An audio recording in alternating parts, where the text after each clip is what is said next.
The Unlooked-for Prince, from the Gray Fairy Book, edited by Andrew Lang. A long time ago there lived a king and queen who had no children, although they both wished very much for a little son. They tried not to let each other see how unhappy they were, and pretended to take pleasure in hunting and hawking and all sorts of other sports. But at length the king could bear it no longer, and declared that he must go and visit the furthest corners of his kingdom, and that it would be many months before he should return to his capital. By that time he hoped he would have so many things to think about that he would have forgotten to trouble about the little son who never came. The country the king reigned over was very large, and full of high, stony mountains and sandy deserts, so that it was not at all easy to go from one place to another. One day the king had wandered out alone, meaning to go only a little distance, but everything looked so alike he could not make out the path by which he had come. He walked on and on for hours, the sun beating hotly on his head, and his legs trembling under him, and he might have died of thirst if he had not suddenly stumbled on a little well, which looked as if it had been newly dug. On the surface floated a silver cup with a golden handle, but as it bobbed about whenever the king tried to seize it, he was too thirsty to wait any longer, and knelt down and drank his fill. When he had finished, he began to rise from his knees, but somehow his beard seemed to have stuck fast in the water, and with all his efforts he could not pull it out. After 2 or 3 jerks to his head, which only hurt him without doing any good, he called out angrily, "Let go at once! Who is holding me?" "It is I, the King Costier," said a voice from the well, and looking up through the water was a little man with green eyes and a big head. "You have drunk from my spring, and I shall not let you go until you promise to give me the most precious thing your palace contains, which was not there when you left it." Now the only thing that the king much cared for in his palace was the queen herself, and as she was weeping bitterly on a pile of cushions in the great hall when he had ridden away, he knew that Costier's words could not apply to her. So he cheerfully gave the promise asked for by the ugly little man, and in the twinkling of an eye man, spring, and cup had disappeared, and the king was left kneeling on the dry sand, wondering if it was all a dream. But as he felt much stronger and better, he made up his mind that this strange adventure must really have happened, and he sprang on his horse and rode off with a light heart to look for his companions. In a few weeks they began to set out on their return home, which they reached one hot day 8 months after they had all left. The king was greatly beloved by his people, and crowds lined the roads, shouting and waving their hats as the procession passed along. On the steps of the palace stood the queen, with a splendid golden cushion in her arms, and on the cushion the most beautiful boy that ever was seen, wrapped about in a cloud of lace. In a moment Costier's words rushed into the king's mind, and he began to weep bitterly, to the surprise of everybody who had expected him nearly to die of joy at the sight of his son. But try as he would and work as hard as he might, he could never forget his promise, and every time he let the baby out of his sight he thought that he had seen it for the last time. However, years passed on, and the prince grew first into a big boy and then into a fine young man. Costier made no sign, and gradually even the anxious king thought less and less about him, and in the end forgot him altogether. There was no family in the whole kingdom happier than the king and queen and prince, until one day when the youth met a little old man as he was hunting in a lonely part of the woods. "How are you, my unlooked-for prince?" he said. "You kept them waiting a good long time." "And who are you?" asked the prince. "You will know soon enough. When you go home, give my compliments to your father, and tell him that I wish he would square accounts with me. If he neglects to pay his debts, he will bitterly repent it." So saying, the old man disappeared, and the prince returned to the palace and told his father what had happened. The king turned pale and explained to his son the terrible story. "Do not grieve over it, father," answered the prince. "It is nothing so dreadful after all. I will find some way to force Costier to give up his rights over me. But if I do not come back in a year's time, you must give up all hopes of ever seeing me." Then the prince began to prepare for his journey. His father gave him a complete suit of steel armor, a sword, and a horse, while his mother hung round his neck a cross of gold. So, kissing him tenderly, with many tears, they let him go. He rode steadily on for 3 days, and at sunset on the 4th day he found himself on the seashore. On the sand before him lay 12 white dresses, dazzling as the snow, yet as far as his eyes could reach there was no one in sight to whom they could belong. Curious to see what would happen, he took up one of the garments, and leaving his horse loose to wander about the adjoining fields, he hid himself among some willows and waited. In a few minutes a flock of geese, which had been paddling about in the sea, approached the shore, and put on the dresses, struck the sand with their feet, and were transformed in the twinkling of an eye into 11 beautiful young girls, who flew away as fast as they could. The 12th and youngest remained in the water, stretching out her long white neck and looking about her anxiously. Suddenly, among the willows, she perceived the king's son, and called out to him with a human voice, "Oh, Prince, give me back my dress, and I shall be forever grateful to you." The prince hastened to lay the dress on the sand and walked away.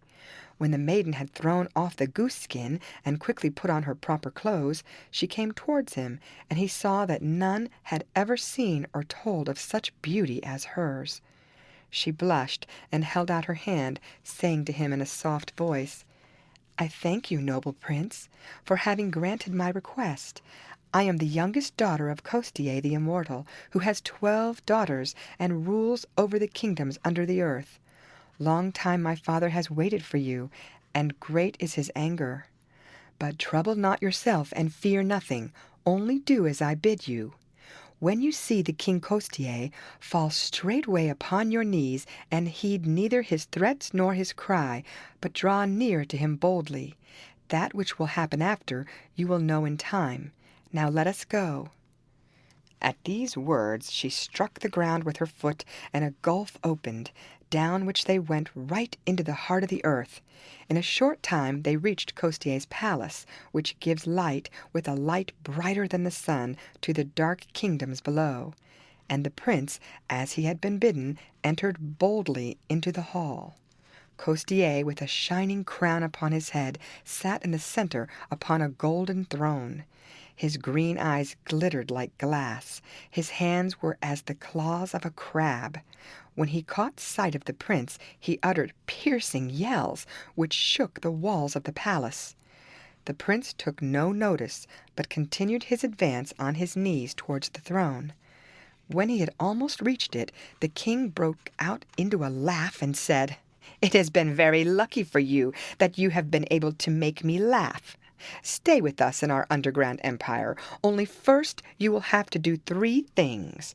Tonight it is late. Go to sleep. Tomorrow I will tell you." Early the following morning the prince received a message that Costier was ready to see him.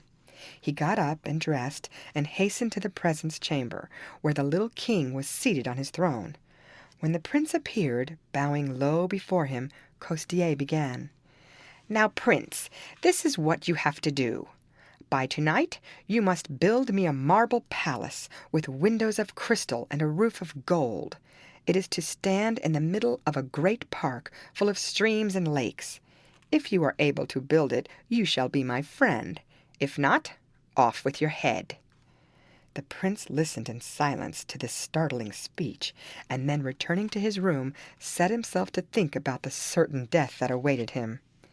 He was quite absorbed in these thoughts when suddenly a bee flew against the window and tapped, saying, "Let me come in."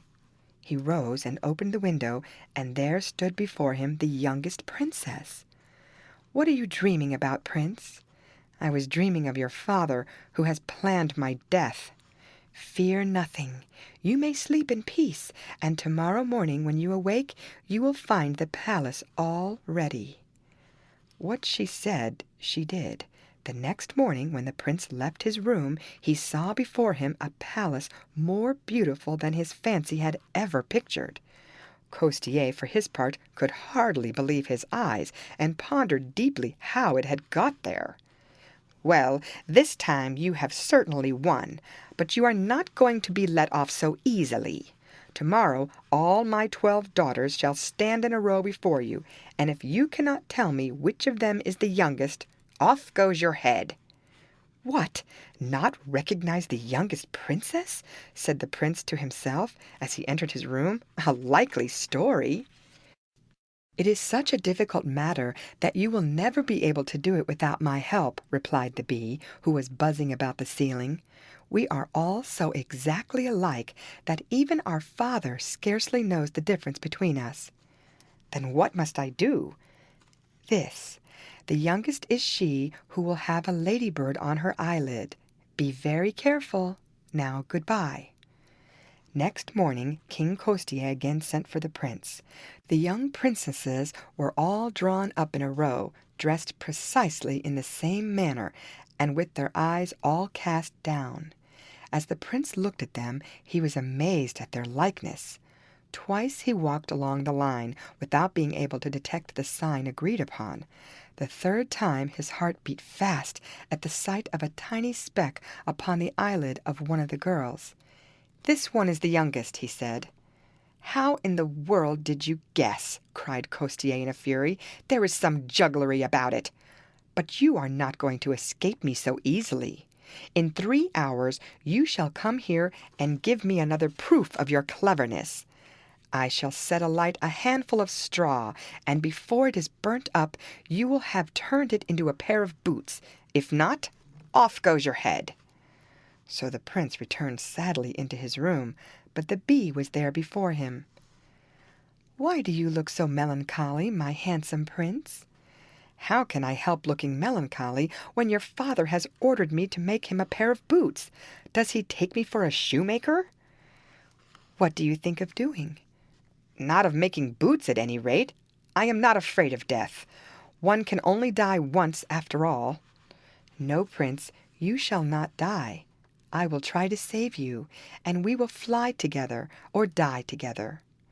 As she spoke, she spat upon the ground, and then, drawing the prince after her out of the room, she locked the door behind her and threw away the key. Holding each other tight by the hand, they made their way up into the sunlight and found themselves by the side of the same sea, while the prince's horse was still quietly feeding in the neighboring meadow.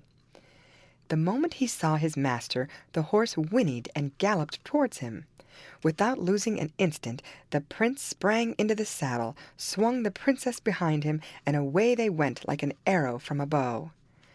When the hour arrived which Costier had fixed for the prince's last trial, and there were no signs of him, the king sent to his room to ask why he delayed so long. The servants, finding the door locked, knocked loudly and received for answer, "In 1 moment." It was the spittle, which was imitating the voice of the prince. The answer was taken back to Costier. He waited, still no prince. He sent the servants back again, and the same voice replied, "Immediately." "He is making fun of me," shrieked Costier in a rage. "Break in the door and bring him to me." The servants hurried to do his bidding. The door was broken open. Nobody inside, but just the spittle in fits of laughter. Costier was beside himself with rage, and commanded his guards to ride after the fugitives. If the guards returned without the fugitives, their heads should pay for it. By this time the prince and princess had got a good start, and were feeling quite happy, when suddenly they heard the sound of a gallop far behind them. The prince sprang from the saddle and laid his ear to the ground. "They are pursuing us," he said. "Then there is no time to be lost," answered the princess, and as she spoke she changed herself into a river, the prince into a bridge, the horse into a crow, and divided the wide road beyond the bridge into 3 little ones. When the soldiers came up to the bridge, they paused uncertainly. How were they to know which of the 3 roads the fugitives had taken? They gave it up in despair and returned in trembling to Costier. idiots!" he exclaimed in a passion. "They were the bridge and the river, of course. Do you mean to say you never thought of that? Go back at once." And off they galloped like lightning. But time had been lost, and the prince and princess were far on their way. "I hear a horse!" cried the princess. The prince jumped down and laid his ear to the ground. "Yes," he said, "they are not far off now." In an instant prince, princess, and horse had all disappeared, and instead was a dense forest, crossed and recrossed by countless paths. Costier's soldiers dashed hastily into the forest, believing they saw before them the flying horse with its double burden. They seemed close upon them, when suddenly horse, wood, everything disappeared, and they found themselves at the place where they started. There was nothing for it but to return to Costier and tell him of this fresh disaster. "A horse!